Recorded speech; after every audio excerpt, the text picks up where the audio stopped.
নিজের চোখের জল নিজেই মোছার চেষ্টা করো, কারণ অন্য কেউ মুছে দিতে আসলে হয়তোবা সওদা করবে।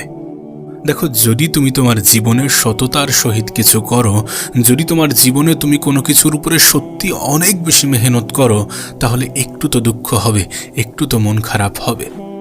যদি তুমি তোমার জীবনে নিজের তরফ থেকে 100% দিয়ে থাকো, অনেক বেশি পরিমাণে মেহনত করো, তাহলে কিছুটা হলেও তো খারাপ লাগবে যখন তোমার রেজাল্ট তোমার মনের মতো হবে না। যখন তুমি কিছু চাইবে মন থেকে, কিছু পাবে না, একটু মন খারাপ হবে। আর মন খারাপ হওয়াটাও জরুরি। এটা প্রমাণ দেয় যে তুমি কোনো কিছু মন থেকে করেছো, নিজের ভিতর থেকে করেছো। তবে হ্যাঁ, সকাল হতে হতে নিজের চোখের পানিটা মুছে নিও এবং নিজেকে আবার তৈরি করো পরবর্তী লড়াইয়ের জন্য। আর এই লড়াই ততক্ষণ পর্যন্ত চালিয়ে যাওয়া উচিত যতক্ষণ না নিজের মনের ইচ্ছা চাহিদাগুলো পূরণ হচ্ছে। আমি তো বলবো, নিজের ভালো কাজের পিছনে, নিজের ভালো সৎ উদ্দেশ্যের পিছনে জেদ থাকাটা খারাপ কিছু নয়। এক্ষেত্রে জেদি হওয়াটা প্রয়োজন। তুমি জানো তুমি কি করছো, তুমি জানো সেটা তোমার জীবনে কতটা প্রভাব ফেলবে, তুমি জানো সেটা তোমার জীবনকে কতটা পরিবর্তন করবে, তুমি জানো তোমার জীবন কতটা সুন্দর হতে চলেছে এটা হওয়ার পরে। এবং সেটা জানার পরেও যদি তুমি সেই জিনিসের উপরে কাজ না করো এটা ভেবে যে লোকে কি বলবে, লোকে কি ভাববে, তাহলে বলবো যে তুমি নিজের ক্ষতি নিজেই করছো। দিন শেষে তোমার মনে হয় এই পৃথিবীতে সারভাইভ করার জন্য তোমাকে কেউ এসে সাহায্য করবে, আর করবে তো করবে কোনো উদ্দেশ্য ছাড়াই করবে, কোনো নিয়ত ছাড়াই করবে, কোনো আশা ছাড়াই করবে, কোনো ইচ্ছা ছাড়াই করবে, কোনো ফায়দা ছাড়াই করবে। এ পৃথিবীতে কোনো মানুষের জীবনে মা বাবার ভালোবাসার পরে মানুষের জীবনে আর যারাই আসে তারা কোনো না কোনো উদ্দেশ্য নিয়ে আসে। তাদেরকে ভালো রাখার জন্যে কিছু না কিছু প্রাইজ পে করতে হয়। দিন শেষে যখন তোমার চোখ দিয়ে অশ্রু ঝরবে, তখন তুমি তোমার চোখের অশ্রু কাউকে দেখাতে পারবে না। আর যখন কাউকে দেখাতে পারবে না, তখন কেউ তোমার চোখের অশ্রুটা, তোমার চোখের জল, তোমার চোখের পানিটা কেউ মুছে দিতে আসবে না।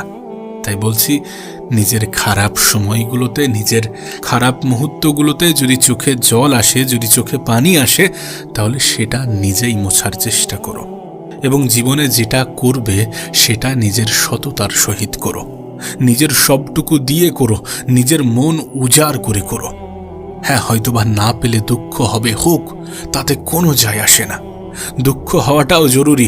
যখন আমরা কোনো কিছুকে ভালোবেসে ফেলি, সেটা হারানোর পরে দুঃখ হয়, কিন্তু এটা তো প্রমাণ দেয় যে তুমি সেই জিনিসটাকে ভালোবেসেছো। আমাদের মধ্যে একটা ভুল ধারণা আছে।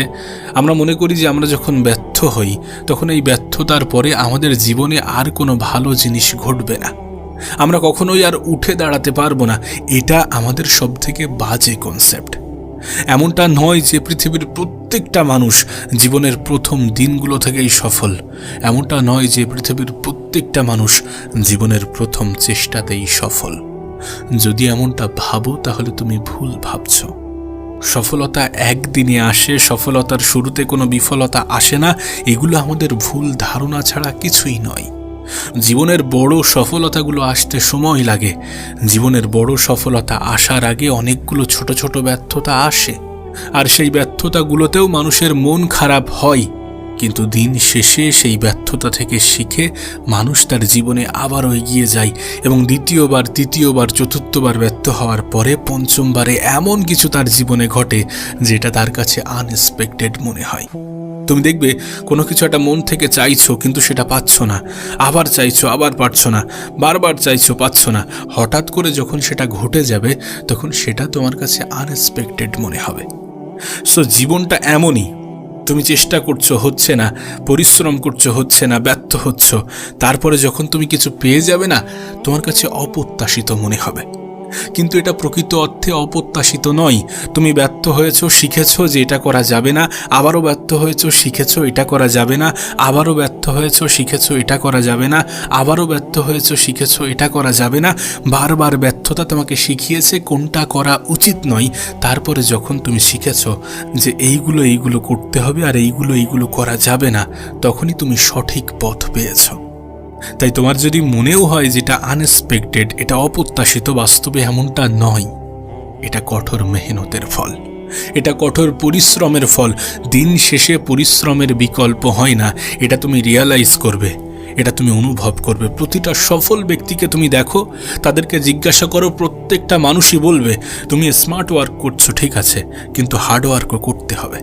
যদি সত্যি তুমি তোমার জীবনকে পরিবর্তন করতে চাও তাহলে হার্ড ওয়ার্ক করতে হবে, মেহনত, কঠোর মেহনত করতে হবে। মানুষ যতটা পরিশ্রম করছে তোমাকে তার থেকে বেশি করতে হবে, মানুষ যতটা চেষ্টা করছে তোমাকে তার থেকে এক্সট্রা করতে হবে। অতিরিক্ত মেহনত মানুষের জীবনে এমনটা নয় যে মানুষকে ধোঁকা দেয়। তোমার পরিশ্রম কখনোই তোমাকে ধোঁকা দেবে না। এই বিষয়গুলো তোমার কাছে ক্লিয়ার হওয়াটা প্রয়োজন। তোমার কাছে অনুরোধ করব, যেই বয়সে তোমার স্বপ্নের পিছনে দৌড়ানো উচিত সেই বয়সে এমন কিছুর পিছনে দৌড়াও না যেটা তোমার স্বপ্নকে সম্পূর্ণরূপে ভেঙে রেখে দেয়। দেখো, যারা তোমার প্রতিযোগী তারা প্রত্যেকেই ডিস্ট্র্যাক্টেড, বিভিন্ন মাধ্যমে, বিভিন্ন উপায়ে। কেউ গার্লফ্রেন্ড বয়ফ্রেন্ডের চক্করে আছে, কেউ সোশ্যাল মিডিয়া স্ক্রলিং করতে ব্যস্ত আছে, কেউ বা বন্ধুদের সাথে আড্ডা মেরে সময় কাটাচ্ছে। সবাই ডিস্ট্র্যাক্টেড। এই পরিস্থিতিতে তোমার কাজ হচ্ছে সেটার ফায়দা ওঠানো। যখন গোটা পৃথিবী পথভ্রষ্ট, দিকভ্রষ্ট, তখন তুমি যখন নিজের কাজের উপরে ফোকাস করবে তাহলে তুমি তাদের থেকে দ্বিগুণ পরিমাণে এগিয়ে যাবে, তুমি তাদের থেকে দ্বিগুণ গতিতে এগিয়ে যাবে। তাই বলছি, পরিস্থিতিকে বুঝতে হবে, মেহনত করতে হবে, বিফলতা থেকে শিখতে হবে। একটা বিষয় খেয়াল রেখো যে সময়ের অপচয় করতে করতে যেন সঠিক সময়টা পার না হয়ে যায়, যেন অনেক বেশি দেরি না হয়ে যায়, সেটা খেয়াল রেখো। এমনটা নয় যে তোমার কাছে অপর্যাপ্ত সময় আছে, অফুরন্ত সময় আছে, অনেক বেশি সময় আছে। এই সময়টাই তোমার জন্য সব থেকে বেশি গুরুত্বপূর্ণ, সব থেকে বেশি প্রয়োজনীয়, সব থেকে বেশি ইম্পর্ট্যান্ট। মনে রেখো, ঠিক যেমন কিছু সঠিক মানুষ তোমার জীবনকে সুন্দর করে দিতে পারে, তোমার মেন্টালিটিকে চেঞ্জ করে দিতে পারে, তোমার জীবনে পজিটিভ ইম্প্যাক্ট ফেলতে পারে, ঠিক তেমনই কিছু খারাপ মানুষ, কিছু নেগেটিভ মাইন্ডসেটের মানুষ, কিছু মানুষ যারা ধোঁকা দিতে পছন্দ করে, তারা তোমার জীবনকে এফেক্ট করতে পারে, তোমার জীবনকে নেগেটিভিটির দিকে ঠেলে দিতে পারে, তোমার জীবন ধ্বংসের সব থেকে বড় কারণ হতে পারে। তাই বলছি যে ওই ভিড়ের অংশ হয়ো না, যেই ভিড় ডিস্ট্র্যাক্টেড, যে ভিড় দিকভ্রষ্ট, পথভ্রষ্ট, যে ভিড়ের মধ্যে থাকা মানুষের নির্দিষ্ট কোনো লক্ষ্য নেই, কোনো উদ্দেশ্য নেই, কোনো স্বপ্ন নেই, কোনো ইচ্ছা নেই, কোনো চাহিদা নেই। দেখো, যদি তুমি নিজেকে আলাদা মনে করো তাহলে নিজেকে আলাদা রাখার চেষ্টা করো নিজের জীবনকে পরিবর্তন করার উদ্দেশ্যে। যদি তুমি নিজেকে একটু আলাদা ভেবে থাকো তাহলে নিজেকে একটু আলাদা রাখার চেষ্টা করো জীবনকে সুন্দর করার উদ্দেশ্যে। নিজের এই গোল্ডেন এজটাকে কাজে লাগাও। এমন কোনো ক্ষেত্রে, এমন কোনো ব্যক্তিদের সাথে, এমন কোনো মানুষের সাথে নিজেকে জড়িয়ে ফেলো না, এমন কোনো পরিস্থিতির মুখোমুখি নিজেকে দাঁড় করিও না যেখান থেকে ফিরে আসাটা কঠিন হয়ে যায়, যেখান থেকে জীবনটা অনেক বেশি কঠিন মনে হয়। মনে রেখো, পরিবর্তনের জন্য সব থেকে বেশি প্রয়োজনীয় সময়ের সঠিক ব্যবহার। এটাই তোমার জন্য সঠিক সময় নিজের জীবনকে সুন্দর করার। নিজের সময়টাকে নিজের উপরে খরচা করো, নিজের ব্যক্তিত্ব তৈরি করার চেষ্টা করো। দেখো, তোমার নামের হাজারো মানুষ থাকতে পারে, কিন্তু তোমার মতো ব্যক্তিত্বের একজনই থাকবে, আর সেটা তুমি নিজে। এবং তোমার ব্যক্তিত্বই তোমার পরিচয় হবে, নাকি তোমার নাম। যেন এমনটা না হয় যে তোমার জীবনের প্রচুর উদ্দেশ্য আর তুমি নিজের উপরে কাজ করতে চাও না। যেন এমনটা না হয় যে তোমার জীবনে প্রচুর স্বপ্ন আর তুমি সময়ের সঠিক ব্যবহার করতে চাও না, নিজের উপরে সময় খরচা করতে চাও না, নিজের উপরে কাজ করতে চাও না। আমাদের জীবনের সব থেকে বড় শত্রু হচ্ছে আমাদের অলসতা। সেই অলসতাকে সাইডে রাখলে জীবনটা সুন্দর হয়ে যাবে। তোমার কাছে একটা বিষয় ক্লিয়ার হওয়াটা প্রয়োজন যে রাজা হতে গেলে গোলামের মতো মেহনত করতে হবে। আমি একটা কথা প্রায়ই বলি যে তুমি যদি মধ্যবিত্ত পরিবারের হয়ে থাকো তাহলে তোমার কাছে হারানোর মতো কিছু নেই সময় ছাড়া।